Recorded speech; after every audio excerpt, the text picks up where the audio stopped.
Thank you for the opportunity to address this august house.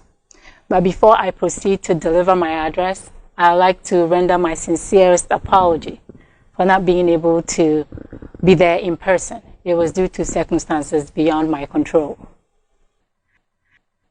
I would like to thank all the organizers for this great conference. And I would like to stand on all existing protocols and proceed to deliver my address. Certainly, the contributions you all have made to advance the center-right political tradition in Ghana are immense, and you all should serve as inspiration to those of us coming up. The New Patriotic Party, NPP, is a progeny of the United Party, UP tradition, that has over the years represented courage and valor in the face of some of the authoritarian tendencies that our past leaders have exhibited. The men and women who laid the foundation on which we stand today did not just wear the badge of honor, but they also wore the badge with integrity. Indeed, the NPP and its members are descendants of great men and women who stood for truth, freedom, and justice with property-owning democracy as our creed. It is an undisputed fact that as a party, our forebears did not only play a significant role in the attainment of Ghana's independence, but also played a crucial role in the struggles leading up to the independence. Our great heroes like J.B. Dankwa, Obecha Bilamte, Edward Ekufuado, and William Oforiatta, amongst many, of whom time will not allow me to mention, played a pivotal role in birthing our country. Not only did these great individuals play a crucial role in the independence struggle, but they also sacrificed materially, physically, and spiritually to build this tradition that we proudly find ourselves in today. Even as we recall the enormous sacrifices made by these great sons of our tradition, we must not lose sight of the critical roles played by our foremothers as well. The feat and national fame that our great forebears achieved through their sacrifice and desire to build a new nation are what all culminated into the tradition, a product of which we are enjoying today. Those accomplishments could not have been possible without the support of some legendary women who were part of the struggle. Indeed, we cannot talk about the history of Ghana's independence without recognizing the industrious role played by renowned women like Sophia Oboshi, Mabel Dav Dankwa, Hannah Kujo, Rebecca Nadede Ayete, and Susanna Al-Hassan, just to mention a few. It was through the political activism of these women, which played out in diverse ways, that our sovereignty as a proud people and a nation was finally restored. The role of women in socio-economic development of every country is crucial to the development of effective governance. A former Indian Minister of Law and Justice famously said, and I quote, "I measure the progress of a community by the degree of progress which women have achieved." However, despite this reality, women's participation in post-independence Ghana has been low to our collective disappointment. The participation of women in Ghana's body politics at best can be described as tokenism or placation, as the barriers that inhibit women from releasing their full potential as political animals continue to persist. I have some statistics here I would like to share. In 2000, the members of parliament, there were 200 members of parliament. Out of this, only 25 were women. The total number of ministers were 80. Only 8 were female. In 2004, there were 230 MPs and only 25 female MPs. In 2016, there were 275 members of parliament. Only 36 were female.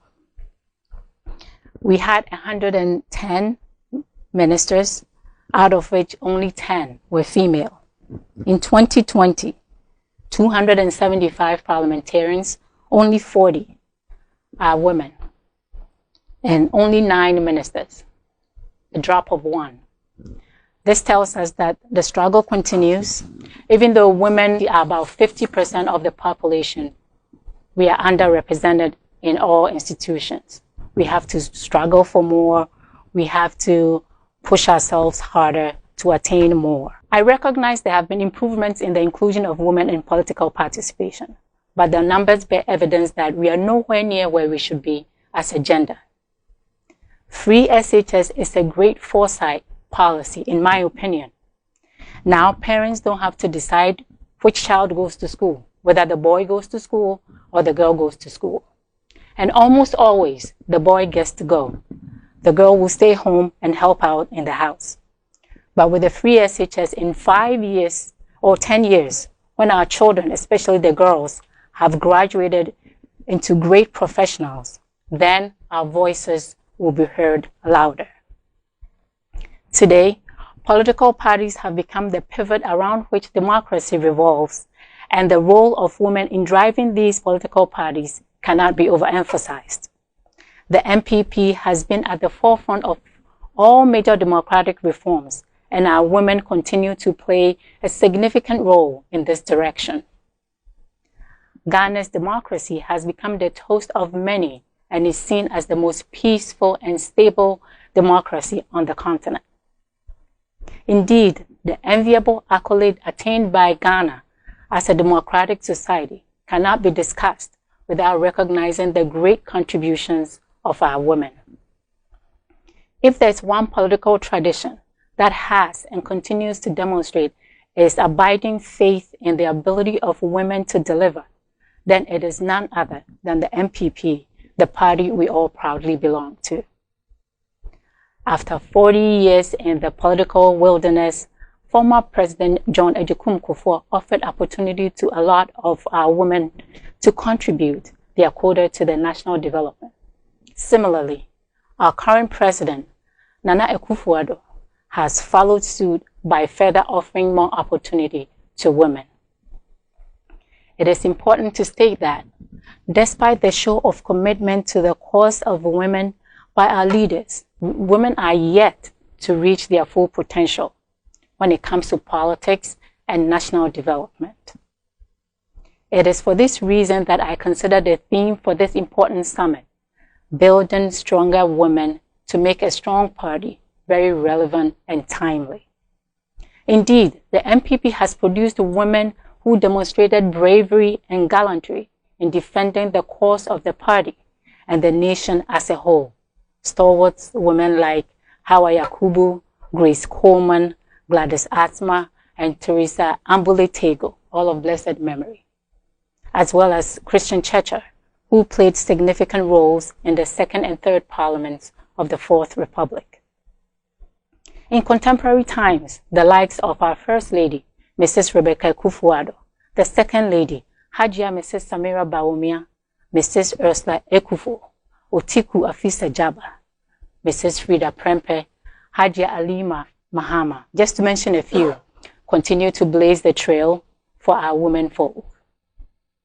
The MPP has a large pool of talents, especially women, and we need to identify, adopt, and nurture more of our talented women, make them stronger to be at the forefront of the challenges we are facing now.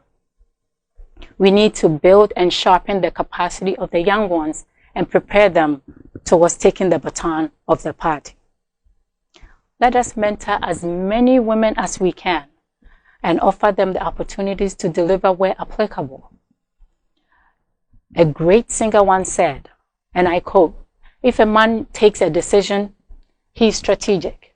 If a woman does it, she's calculating. A man is allowed to react.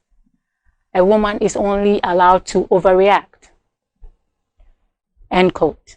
If you're given the opportunity, you must not only meet expectations, you must exceed them.